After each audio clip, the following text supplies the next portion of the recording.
അങ്ങനെ 102 എന്ന magic നമ്പറോടുകൂടി UDF ആവേശോജ്വലമായ ഒരു വിജയം നേടിയതിനു ശേഷം ഇനിയുള്ള ചർച്ചകൾ പുരോഗമിക്കാൻ പോകുന്നത് മുഖ്യമന്ത്രി ആരായിരിക്കും എന്നതിനെ ചൊല്ലിയാണ്. പ്രേക്ഷകർക്ക് അറിയാവുന്നതാണ്, ദിവസങ്ങളായി ഇപ്പോൾ അതിന്റെ പേരിലുള്ള ചരടുവലികൾ സജീവമായി നടക്കുകയായിരുന്നു. പോര് കനത്തുകൊണ്ടിരിക്കുകയായിരുന്നു. അതിനിടയിൽ ഇന്ന് കണ്ട ഒരു കാഴ്ചയിലേക്കാണ് നമ്മൾ പോകുന്നത്.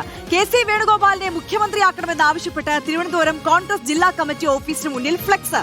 ഉമ്മൻചാണ്ടിയുടെ ചിത്രത്തോടൊപ്പമാണ് KCയുടെ ചിത്രവുമുള്ളത്.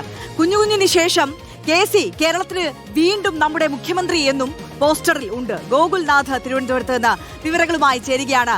ഗോകുൽ, അങ്ങനെ വിജയാഹ്ലാദത്തിന്റെ മണിക്കൂറുകളൊക്കെ പിന്നിടാൻ പോവുകയാണ്. ഇന്ന് രാത്രിയോടുകൂടി അത് അവസാനിക്കും. ഇനിയുള്ളത് മുഖ്യമന്ത്രി ആരാകും എന്നതിനെ കുറിച്ചുള്ള ചൂടേറിയ ചർച്ചകളാണ്.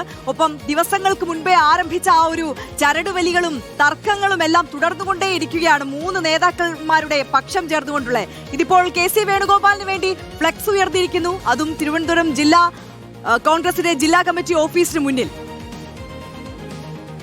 സംസ്ഥാന നിയമസഭാ തെരഞ്ഞെടുപ്പിൽ മിന്നും വിജയമാണ് UDFും കോൺഗ്രസും നേടിയത്. എന്തായാലും അതിനുശേഷം ആരാകും മുഖ്യമന്ത്രി എന്നുള്ള ചർച്ചയിലേക്ക് കാര്യങ്ങൾ നീങ്ങുകയും ചെയ്തതാണ്. തിരഞ്ഞെടുപ്പിന് മുൻപ് തന്നെ ഇത്തരത്തിൽ കോൺഗ്രസിന് വലിയ പ്രതീക്ഷകൾ ഉണ്ടായിരുന്നു. സംസ്ഥാന മന്ത്രിസഭ അല്ലെങ്കിൽ സംസ്ഥാന ഭരണം നിലവിൽ കോൺഗ്രസിലേക്ക് എത്തുമെന്നുള്ള കാര്യത്തിൽ. എന്തായാലും അങ്ങനെ ഇപ്പോൾ നിലവിൽ 102 സീറ്റുകളോളം കോൺഗ്രസ് നേടിയിരിക്കുകയാണ്. ആ സമയത്ത് ആര് മുഖ്യമന്ത്രിയാകുമെന്നുള്ള ഒരു ചർച്ച മുന്നോട്ട് പോകുന്ന സമയത്താണ് തിരുവനന്തപുരം DCCക്ക് മുൻപിൽ ഇത്തരത്തിലൊരു പോസ്റ്റർ പ്രത്യക്ഷപ്പെട്ടിട്ടുള്ളത്. കുഞ്ഞുകുഞ്ഞിന് ശേഷം KC എന്നുള്ളതാണ് പോസ്റ്ററിലെ വാചകങ്ങൾ. കേരളത്തിന് വീണ്ടും നമ്മുടെ മുഖ്യമന്ത്രി എന്നുള്ള തരത്തിലാണ് ഇപ്പോൾ നിലവിൽ പോസ്റ്റർ വന്നിരിക്കുന്നത്. കോൺഗ്രസിനെ സംബന്ധിച്ചിടത്തോളം ഇടയ്ക്കിടെ ചർച്ചകൾ നടക്കാറുള്ളതാണ് ആര് മുഖ്യമന്ത്രിയാകും എന്നുള്ള കാര്യത്തിൽ. KC വേണുഗോപാലോ അല്ലെങ്കിൽ രമേശ് ചെന്നിത്തലയോ എന്നുള്ള ചില പേരുകളും അതേപോലെ VD സതീശനാണോ എന്നുള്ള ചില പേരുകളും ഒക്കെ ഉയർന്നു വരുന്ന ഒരു സാഹചര്യത്തിലാണ് ഇപ്പോൾ നിലവിൽ DCCക്ക് മുമ്പിൽ ഇത്തരത്തിലൊരു പോസ്റ്റർ പ്രത്യക്ഷപ്പെട്ടുള്ള ഒരു കൂറ്റൻ ഫ്ലെക്സിന് സമാനമായിട്ടുള്ള ഒരു പോസ്റ്റർ തന്നെയാണ് ഇപ്പോൾ നിലവിൽ DCCക്ക് മുൻപിൽ വെച്ചിട്ടുള്ളത്. കോൺഗ്രസിന്റെ പ്രവർത്തകർ തന്നെയാണ് ഇപ്പോൾ നിലവിൽ ഇവിടെ പോസ്റ്റർ വെച്ചിട്ടുള്ളത് എന്നുള്ളതാണ്. എന്തായാലും ഇപ്പോൾ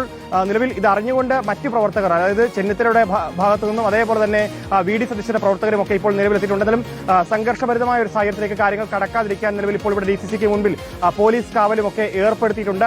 അതൊക്കെ മറികടന്നുകൊണ്ടാണ് പ്രവർത്തകരുടെ ഒരു കൂട്ടായ്മ ഇപ്പോൾ നിലവിൽ ഇത്തരത്തിലൊരു പോസ്റ്റർ ഇതിന് മുൻപിൽ പതിച്ചിട്ടുള്ളത്. എന്തായാലും വരും ദിവസങ്ങളിൽ കോൺഗ്രസിനുള്ളിൽ വലിയ ചർച്ചകളിലേക്ക് കാര്യങ്ങൾ നീങ്ങും. ആരാകും മുഖ്യമന്ത്രി അടക്കമുള്ള കാര്യങ്ങൾ അപ്പോൾ തീരുമാനത്തിലേക്ക് കാര്യങ്ങൾ എത്തുകയുമാണ്. അതിന് മുന്നോടിയായി കൂടിയാണ് ഇപ്പോൾ നിലവിൽ ഇത്തരത്തിലൊരു പോസ്റ്റർ ഇവിടെ DCCക്ക് മുൻപിൽ പ്രത്യക്ഷപ്പെട്ടത്.